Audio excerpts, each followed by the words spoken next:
You can be drop dead gorgeous and you can be whatever it is, but if you don't love yourself, you fall for this stuff. And she is one of those women that I think just don't love herself. Welcome to More Than an Inmate's Girlfriend.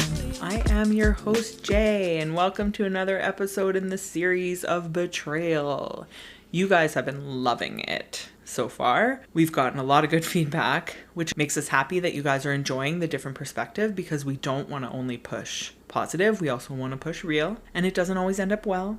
But it's also sad because it does actually happen, and it does happen quite a bit. You know, we've had a few people just recently after they heard last week's episode and Emily's story that reached out and were letting us know about the betrayal that they experienced. So it is very real, it does happen, and it is really sad. And as one of the ex-prison wives detailed previously, is that it's the worst experience feeling that betrayal because you're so connected emotionally. This week's story is a little bit different, and I don't want to give away too much, but I love Nicole's perspective. The way that she sees it and the way that she outlines the relationship and her reasons behind the decisions that she made, I find it really insightful, because these relationships have different aspects than normal relationships. There's a lot of differences, and people often compare them to relationships in the free world when they're really not. There's a lot of different pieces involved and different traumas and different experiences, and it's not always so black and white.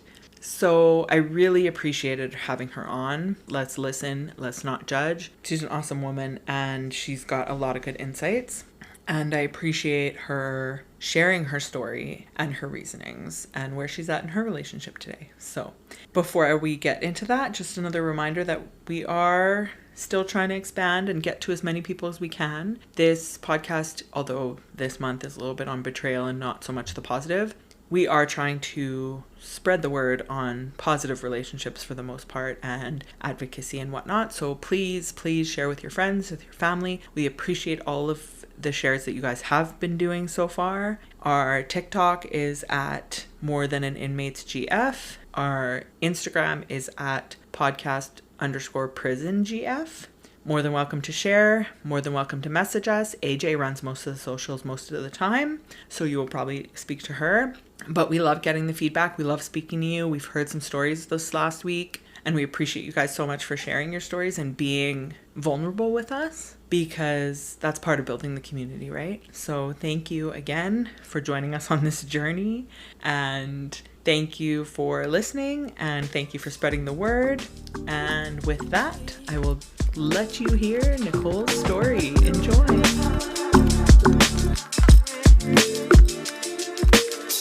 Welcome, Nicole.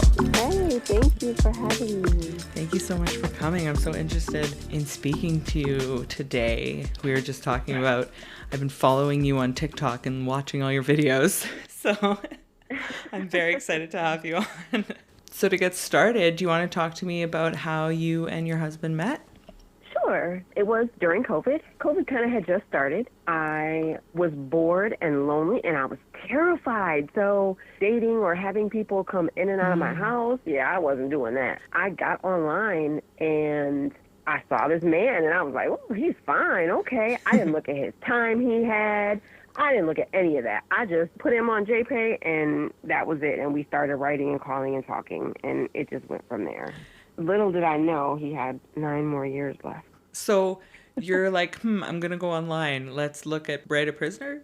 Yep. They're locked in. I'm locked in. Let's be locked in together. I love it. That is amazing. Have you ever done that before? No, but I do have a history of incarcerated individuals from family members.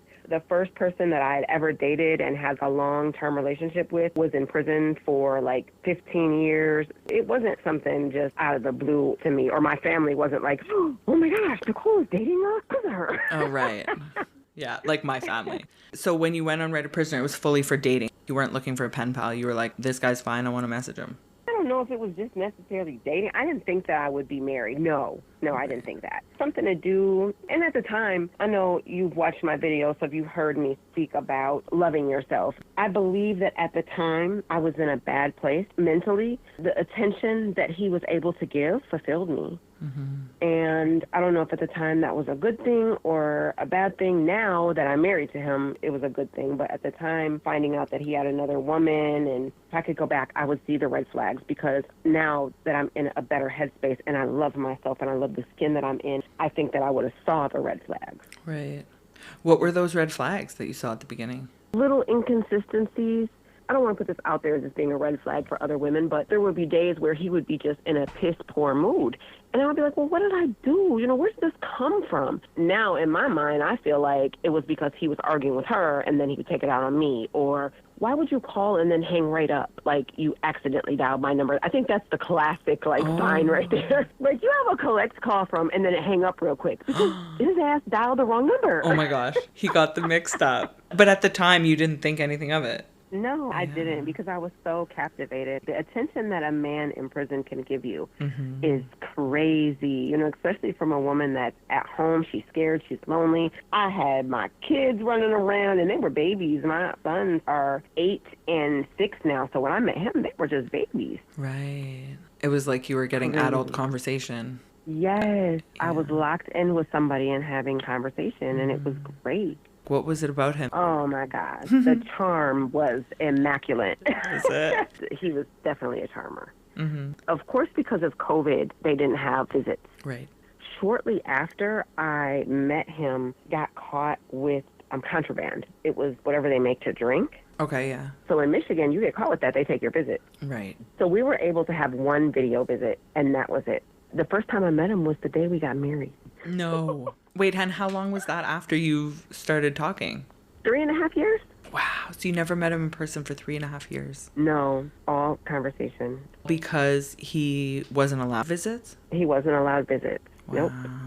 I mean, I literally wrote Lansing. I talked to guards. I really campaigned for him to get them visits back, for us to get married. And then I was able to reach out to people, and they finally let him get them back. But that was after we got married. We got married. He still didn't have visits. When he lost his visits because they found the hooch, how long did he lose the visits for that first time? Or was it indefinitely? The first time you lose it for a year, and then the second time you lose it indefinitely. Oh my gosh. Until they decide.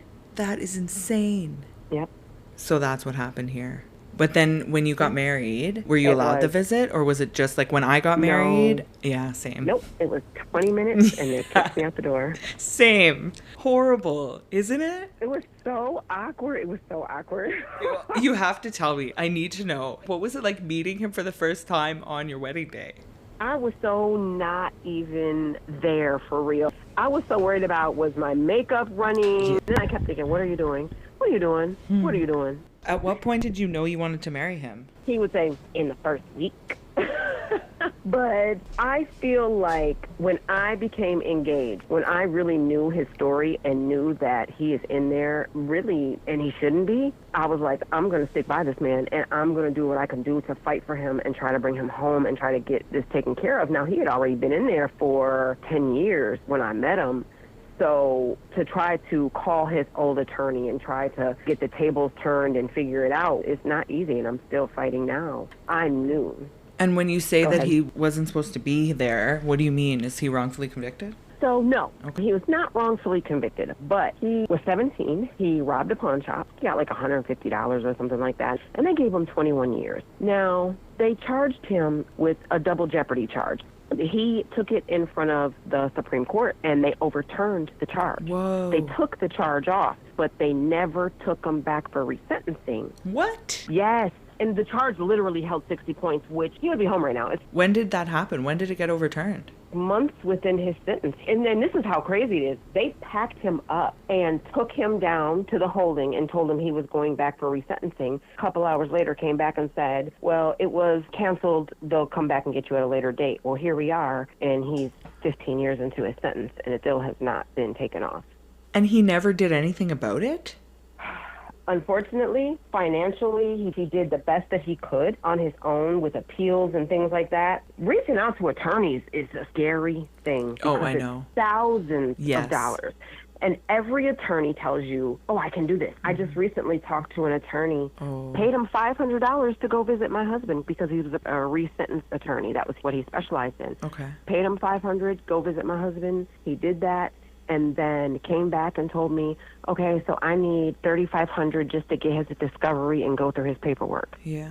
Wait, what? Yeah. Because then at that point, what you can do is you can take my $3,500 and say, oh, I need another $7,000 Exactly. to fix this. Yep. I just can't see myself throwing money into that hole. Mm-hmm. So I'm going to pick probably about 5 women that are going through similar things, fighting for their man, and we're going to all work together and commit to 365-day challenge that every day we commit to doing something for our man, and each of us work together hand in hand to try to bring them home. Love and that. I think that was some boss-ass shit. Yeah. It's something needs to get done for your husband. This is not fair, and I'm going to talk to my husband. He files all his own motions right now. He just filed a motion for post-conviction relief. He's been spending a lot of time in the law library trying to figure it out, and it does work. It sounds like all he has to do is file a motion to get resentenced. Yeah, he needs to be resentenced, for sure. But anyways, back to him. What was the first time that you thought something was off? So the first time that he got in some trouble and went to the hole. Okay. It was some guards had physically assaulted him inside the cell. They followed him in the cell to fight with him. Okay. He was backing up. The guards went into the cell, and there was an altercation inside the cell. But he went to the hole for it and got in some serious trouble. So I was calling the prison because here I am. Oh, no, you're not going to put your hands on him, and this is going to be okay. So I'm calling. Finally, the man that answered the phone was like, lady, do you know you're not the only one calling? And I was like, wait, what? What do you mean I'm not the only one calling? And he just hung up on me. I'm like, wait, is he serious? Like, what is going on? So when you're in the hole every Friday or whatever day it is they give you a phone, you can use the phone. Of course, I had sent a million letters. When he finally got on the phone, he's like, oh, babe, they just say anything at this point. And I'm like, I don't know about this. I swear it was probably 2 weeks later he got moved to a different prison. I was scrolling through Facebook and I saw a post that said, hey, my man just got moved. My husband just got moved. Does anybody know anything about such and such prison? And I looked at her. Well, for whatever reason, whatever she said was so similar to what I was going through with my husband that it made me click on her page. And when I clicked on her page, it was definitely my boyfriend at the time that she was talking about. So it was on her page. She had pictures of him. Yeah. There was pictures of him, and she had distinctive tattoos, his name and stuff like that. So yeah, that's what let me know it was serious. Is the tattoo. She had a tattoo of his name on her forehead. Oh my gosh. Was this shocking completely, or from the incident with the CO to then, were you kind of had your senses going? Like, were you thinking that maybe it was... I did have my senses going, but did I think that it was as serious as it was? No, I didn't.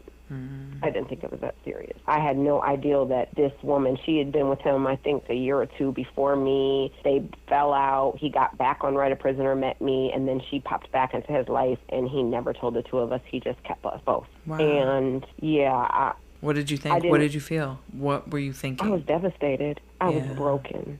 I was literally broken. The hurt, it's a different connection when you're talking about having sex with someone. You can have sex with anybody. You know what I'm saying? But the mental connection that you gain by talking to someone every day, taking care of that person and trying to be that person's rock. You know what I'm saying? To find out that the betrayal is, it was, I never felt anything like it. I'm 44 years old right now. I have been in relationships. I have kids. But that right there was something different for me. That was a different kind of pain. I never felt anything like that. I literally can't even imagine it because Nick, my husband, we talk all the time, and I'm like, if I found out that you were talking to someone else, I don't even know how I would react. I don't even know how, because I trust you so much. You feel so deeply connected to someone, to then get that betrayal and that shock. Oh my God. Yeah. That must have been so hard. It's crazy because it was around this time, and it was Easter, actually. I just remember sitting on my sister's couch, and my kids are doing the egg thing, and we're just celebrating Easter, and she had went and she knew that there was something going on, so she went and bought me this Coach purse and these Coach slides, was trying to make me feel better. Oh my gosh. And it was crazy. I was not in a good place. And then for him to be in the hole and not able to communicate the hurt the way that I was feeling. Did you reach out to her? It was crazy. You I did. I don't know if she was just as surprised as me, because she's a vet. She's like a vet when it comes to talking to inmates. So I don't know, her situation. But she played the nice role at first, but then you could tell that it was like, yeah, she really isn't. She was starting to shoot shots about my age. Then when the chips all fell, and because I was like, listen, I have invested 3 years into this man. I'm not budging. So we're going to have to figure it out. He's either going to stand on business as far as dealing with you or dealing with me, whatever he's going to do, but I'm not budging right now. And even if he decides to still be with you, I'm still going to every once in a while reach out, because that's just the love that I have for him. I also am able to give him grace, because he got locked up when he was 17 years old. Yeah. He had very, very limited people. His sister was young, and she does her thing now. She's older. But at the time of his incarceration, she was young. She couldn't do anything for him, and that was really all he had. So I understand that when you have these women that have no obligation to you and that are standing next to you and pushing you to be a better person and trying to help you, that it's hard to break that off. I understood that. I do. Yeah. So I gave him grace. For sure. When we finally were able to talk, it was rough, the couple of months. Eventually, I was just like, listen, what are we doing? And he was just like, me and her relationship is strictly because I feel an obligation to her, because she did hold me down. But me and your relationship is something that's next level. And my relationship that I've built with your boys and your family, I can't let go of that. We can get married. I'll prove to you. So there I was.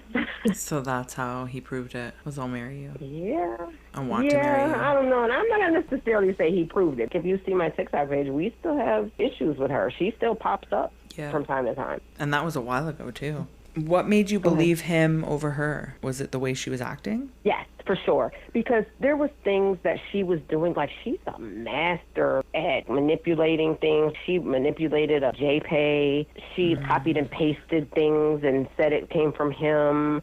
She got real nasty with it. And then at that point, it was no longer, okay, now it was, this is a war, so we're going to see who's going to get him. You've turned this into a war. Pretty much, I got messages, thank you for taking care of me and my husband. You've been amazing. We want to know if you still want to stick around.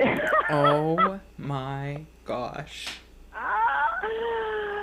I don't even know. No. Listen, and see, the thing about it is that I'm mature now. I'm older, and I have children, and I have to lead by example. But, anybody that knows me, especially my sister was like, and you didn't find this whole address and go pull up. I will pull up. Man, what? My sister was surprised. And, I do think it's interesting, because my husband was 20 when he went in, and he was actually 18. He was only out for 40 days before he got rearrested and given that life sentence.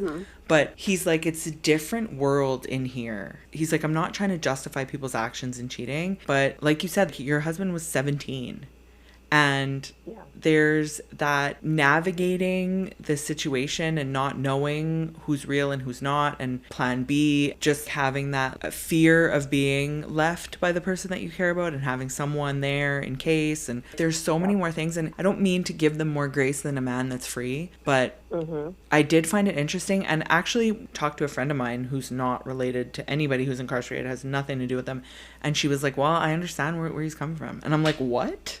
And she's like, put yourself in his shoes. Yeah. Really take away all the ego, take away all the what he should, whatever. This man is in prison for a very, very, very long time. I don't want to give more grace to someone who's incarcerated, because they do dirty. They do a lot of people dirty sometimes. But there is that other side.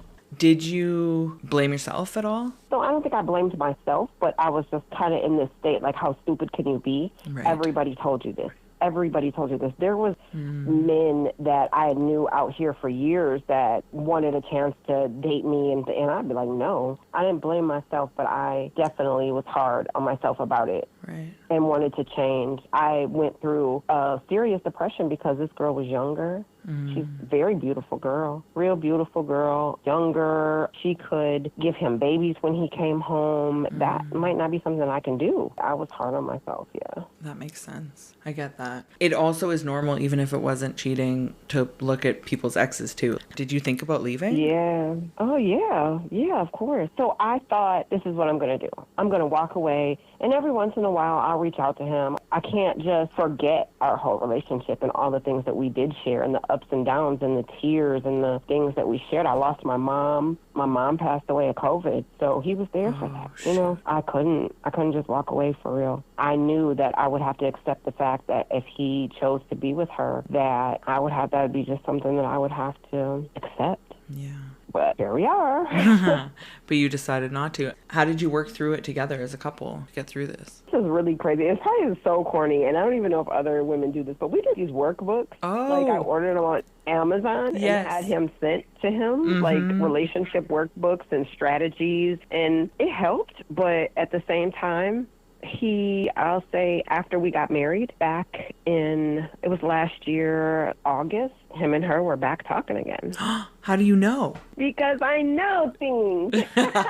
This is so crazy because he can't figure it out. But I really just tapped into how I feel, and now I pay attention to everything. So I was on a visit. I'm on a visit. I'm sitting next to him, and I could just feel it. In the beginning, when he first got his visits back, he would send me a list of his visitors who was on his, she's never seen him in person either, by the way. She never had a visit with him or anything, but I could feel that they were talking. He had found some other ways of communication. So, yeah, I just knew that he was reaching out to her. I asked him, so when was the last time you talked to so-and-so? And he was like, I have talked to her. And I was like, oh, okay, so we're being honest. He was like, she was just telling me how she felt, and, I was listening. And I was like, you were listening, but I'm your wife. What about how I felt? What about how I feel? And he was just like, she held me down. And I took my ring off and set it on the table, which is a big no-no. But I took it off and set it on the table and got up and said, excuse me, can you let me out? And they let me out. That was it. I walked out, and so it was a couple weeks where I was like, I printed up the divorce papers and everything. You did? I did. I got online and figured out how to do it myself. And I printed them out. I was just supposed to go take them to the courthouse, file them, and that was it. He wasn't going for it. He did what he could do to try to stop me. And, of course, my kids played a big role in it. It's just at the end of the day, I didn't file. I don't regret that I didn't file because I still believe in him. I know women probably are like, you're stupid, but I still believe in him. And I know her tactics. I know what she does to try to manipulate situations. I think the one problem here is that he didn't tell you when it happened. That's what sucks, is that you had to ask him. I had to feel it and ask him. Yeah. He should have just told me, such and such reached out to me, and this is how the conversation went. Yeah. But he was probably afraid because of the history. Yep. So. And she recently looked at my page, started posting all of their text messages. She never even met him in person. Yes, she's never met him. He's married. Some women's life. And I've come to find that, and this is what I mean, you can be drop dead gorgeous, and you can be whatever it is, but if you don't love yourself, you fall for this stuff. And she is one of those women that I think just don't love herself. Yeah. Because I'll be honest, if me and him divorced, I'm not going to find another inmate. I'm not going to seek out another inmate relationship. Absolutely not. Oh, I know. Tell me. Strictly only looks for inmates. She changes her last name on her little page, every inmate she gets with, and then that relationship goes bad, and then she somehow tries to find my husband. And inmate hopper. Yep. I would never do this again, but I think that some women are so down from the things that men out here have done to them, because these men are out here playing in these girls' face, and they're getting caught up and cheating and not helping around the house. So many things. These men in prison have time to wake up every day and call and say, hey, baby, hey, beautiful. You know what I'm saying? Yep. So women get caught up in that. So if you don't love yourself and you don't have a solid foundation, it's easy to be swept right off your feet by a man in prison because he has time to dedicate to you. 100%. And I find it interesting how the first time you were not aware, and then your intuition has grown. You're listening to yourself and how you're feeling, whereas maybe you didn't before. So I didn't before. Yep. You've grown a lot in that you can recognize in yourself too when something's off, and in him. Yep, for sure. I grew a lot. Is there anything that you changed in your relationship after that? Yes, this is it. This is the final straw. And listen, you will lose me, you will lose the boys. And he adopted my kids, by the way. Yes, he did. He adopted my kids. He's legally their father, which only was petition of paternity. Okay. He got the papers signed and sent to me, and I signed them, and I sent them into the court, and he is legally their father. Wow.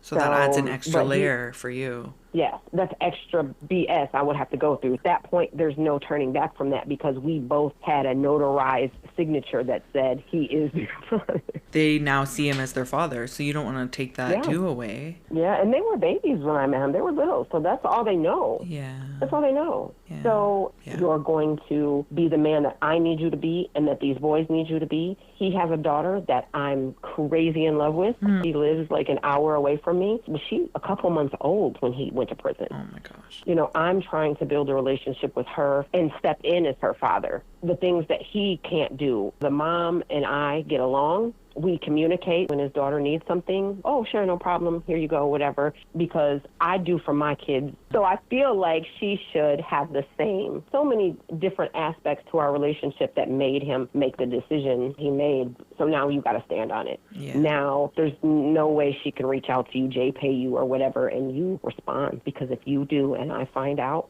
I will walk away. Yeah. If he did do it again and you did walk away and he got out, would you let your... I would. Yeah. I would. Because even if I walked away, I'm still going to somewhat be around because of the kids, because of... And I invested a lot. Yeah. I made a lot of sacrifice. As I said on my TikTok, girl, if you want to run behind a man that's married with the hopes that he's going to turn away from his family, then you be that. That's your moral standing with, whatever you got going on in your life. I pray for her relationships more than I pray for my own. I would too. Can she please just find somebody that will love her and be for her, please? Marry her. Thank you.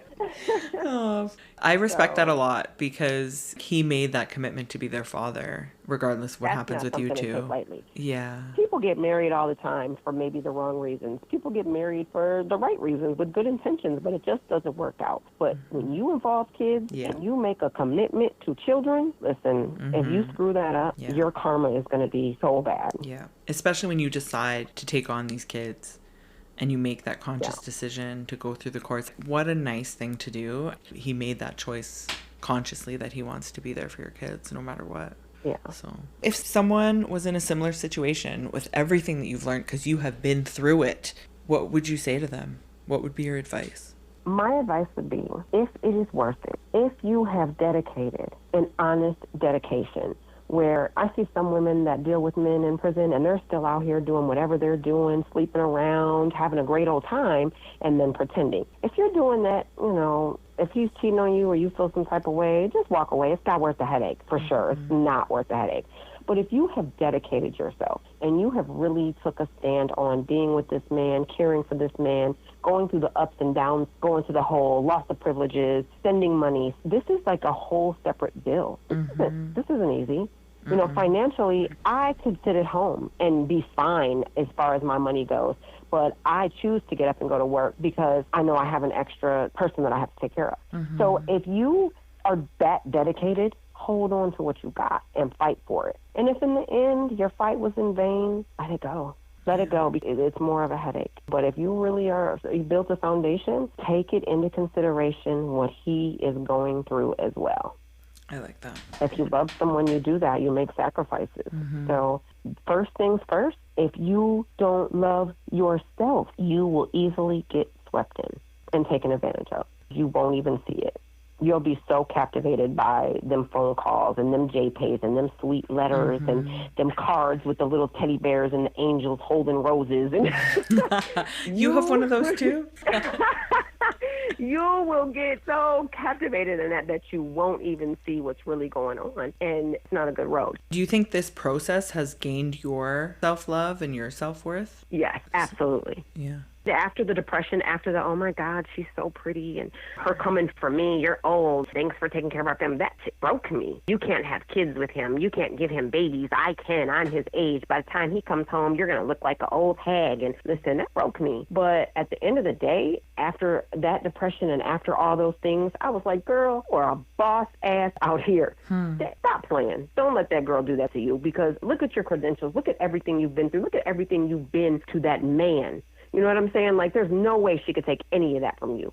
And I know who I am. I know who my family is. I know who has my back. I'm an amazing mother. A lot of women get that, oh, and she's taking care of a man and her kids. No, my kids are well taken care of, and I stand on that. I'm an amazing mother. So as long as I wake up every day and I look over at my sons and they have a smile on their face and they have everything that they need, every day they're gaining momentum mentally, physically, we are good. She can't say nothing to me to make me feel no type of way. I love me.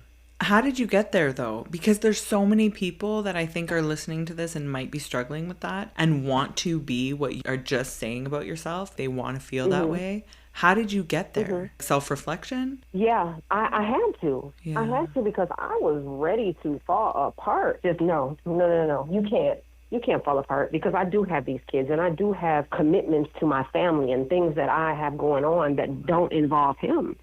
You know, I had to pull myself up, dust myself off, and stand on it and know who I am. Do you think that the fact that he was incarcerated played a role in this type of infidelity? Do you think he would be doing that if he was free? I do not, because I'm like a PSI investigator. See what you know? Yeah, I ain't going. I'm not going. It's possible, because men cheat. Men in prison cheat. Men out here cheat. Women cheat. People cheat. It's just his life. And yeah, it's a possibility that he could come home and do that. Of course, he swears to God, you've been this amazing person for me. I would never do that. I'm going to take care of you. I'm going to make sure you're this and that, and everything's good. And days like this when I'm sick, you know, he called and he's like, baby, I just wish I was there so I could hold you. Or at the end of the day, he still could come home and cheat. Is it worth the risk? That's what you got to ask yourself. These sacrifices worth this man? I agree.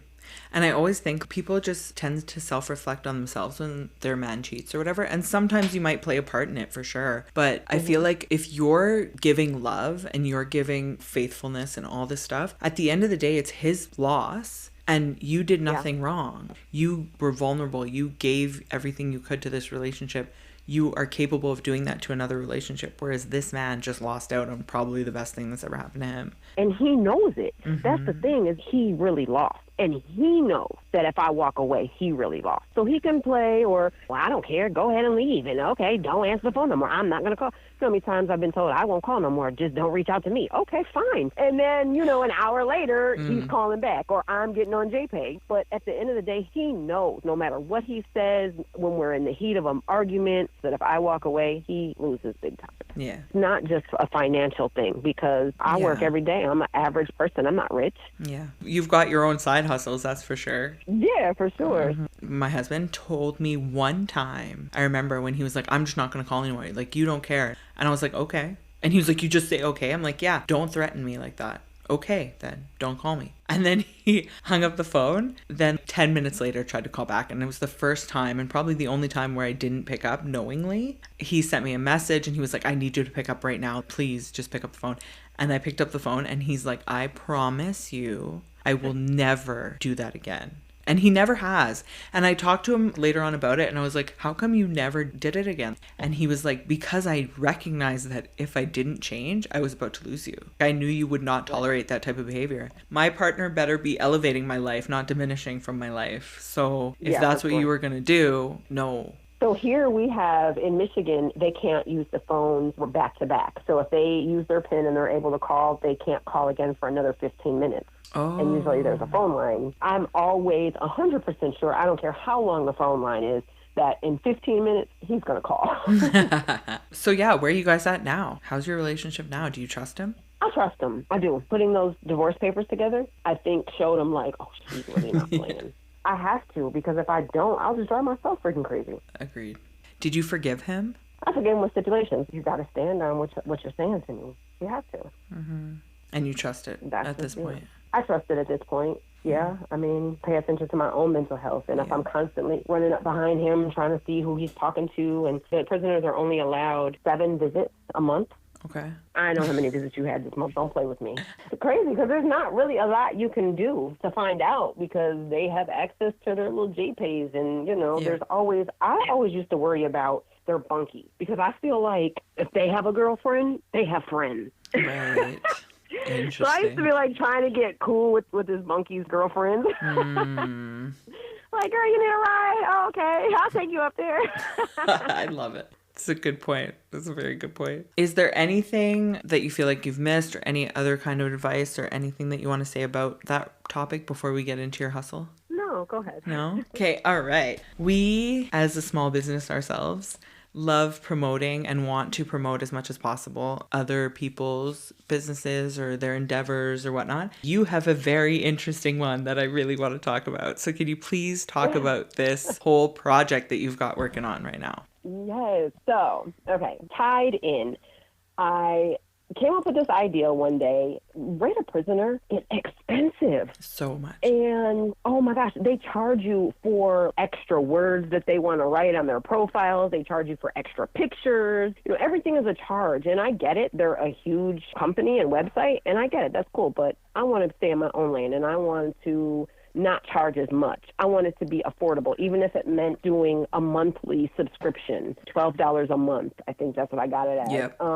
It's a website for inmates to meet pen pals. That's how I met my husband. It is something that will generate money and will help him in the long run when he's paroled, because at the end of the day, I want him to have something positive to stand on. When he gets parole and comes home, I want his parole officer to see, okay, you and your wife have a business, and this is something that he knows about and can run on his own with a little bit of help of me showing him, but it pretty much maintains itself. Yeah, and for the first couple of months, I put everybody that's on the website for free that contacted me, and oh my gosh, I had people's families calling me.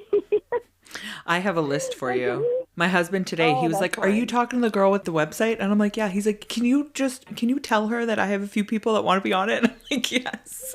He's like, can you double check it's free? Like, double check that it's free because they want it. I will put them on there for free. Oh my God. I definitely will. If you guys send me anybody, I'll put them on there for free. Just to get that momentum going. Yes, just for sure. I mean, just to get it going, and so that they can get some hits and then tell somebody else, and kind of how you promote. Exactly. And it's a beautiful website. It is way nicer than Write a Prisoner. My website team was awesome. Yeah. Like from the colors that he chose is amazing. Yeah. It took a long time and it wasn't cheap, but it was worth it in the end. Even if eventually in years to come, of course, I'm hoping to break even, but even if not, it's a good thing. And it's a positive thing, and it's a positive thing for my husband to have under his belt when he goes up for that parole board. 100%. You were saying that you can have more than one picture, right? Yes. I have 3 or 4 slots for pictures. Okay. Because Write a Prisoner, they charge you for every picture or like every piece of art. Oh, no, ma'am. That you put on. No. It's an all-included price. A monthly, there's a yearly, and then there's a lifetime. The lifetime and yearly get access to Instagram if they choose, because some inmates might not want to be on Instagram or TikTok, but TikTok is helping a lot of inmates out. They want to have access to TikTok and all of that, then I'll provide that too, with updated photos too. So if they ever want to update their pictures, then I'm all for it, because I'm hands-on with it. Now that my developers have done this for me, I log in and do everything on my own. And then when they go on the website is where they can sign up. Is it an email to contact you? And nope, it's a sign up. Okay. It's a sign up. They can get on there and put their information in. It alerts me right away. As soon as someone gets on there to sign up, it lets me know, and then I can message them. Hey, how you doing? Do you need help? Tell me what I can do to help you this process, because obviously the guys can't do it, so it has to be a family member. Yeah. So let me help you. Is there a limited word count or anything that they have? No. Write a Prisoner, you can only put so much, and then they charge you for words? Well, no, I'm not doing that. It's crazy. These are people that are already in a bad situation. I'm not going to take advantage of it. Exactly. So. What is the website? Can you spell it out for everyone? I came up with this name because my husband's name starts with T-Y. His daughter, his sister, his mom, really kept these T-Y, Ty, whatever. I came up with this name. It's Tied In, TYIEDIN.com. And what's the Instagram? Is it the same? The same, yes. Okay. Tied in on Instagram? Yep. We're so excited about it. Like I said, my husband's all in it. He's telling everybody in Nebraska. So you're about to get some people in Nebraska. And AJ's telling people in Connecticut. Yes. It is spreading for sure. So anybody, like she said, anybody who's interested right now to get the ball rolling. Send me names, send me whatever. I can add them to my JPay and just let them write me and say, hey, this is what I want to put. I have a text now number where their family can text me a picture. Amazing. Like, I will work it out. So whatever you guys need me to do. And I think another really interesting part of it is because it's starting out and it's small and you're so dedicated to making sure it's a good experience. I know a lot of people complain about Right a Prisoner not being able to take it down when the person has found someone. Having that direct access to you where they can email you and say, okay, I found a girlfriend, like I don't want my picture and my profile up anymore. I will take it immediately down. Yep. Without a problem. And that's a huge problem with prison wives right now. When you sign up, you'll get a password or a PIN number, because I don't want women to call and say, hey, can you take this profile down? No, he has to be the one to do it. So he can JPay, he can email, or his family, as long as they have that PIN number or password, I will take it immediately down. That is brilliant. I feel like women who are wanting to pen pal or wanting to date someone who's incarcerated and knowing that that is going to happen would be such a relief for people compared to Right a Prisoner. Nick tried twice, I think 2 or 3 times to take down his profile. He never was able to because every time he wrote, it didn't work. And AJ had this huge problem too when take off her mans, and she ended up emailing them and having to threaten Right a Prisoner. Like, take it off. We do not want it anymore. Take it off. Yeah. Yep. So you're not really technically talking to a person. This is something that I've dedicated hours on hours to. Just being a prison wife myself. That's how I met my husband. Yeah. Thank you. So again, tied in, TYIEDIN.com. On TikTok? Are they on TikTok or is it just your profile? So as of now, it's just my TikTok. Once I start to gain a little momentum, then I will start pushing Tied In on TikTok. Okay. Do you want to share your handle on TikTok on here? Sure. Yeah, what is it?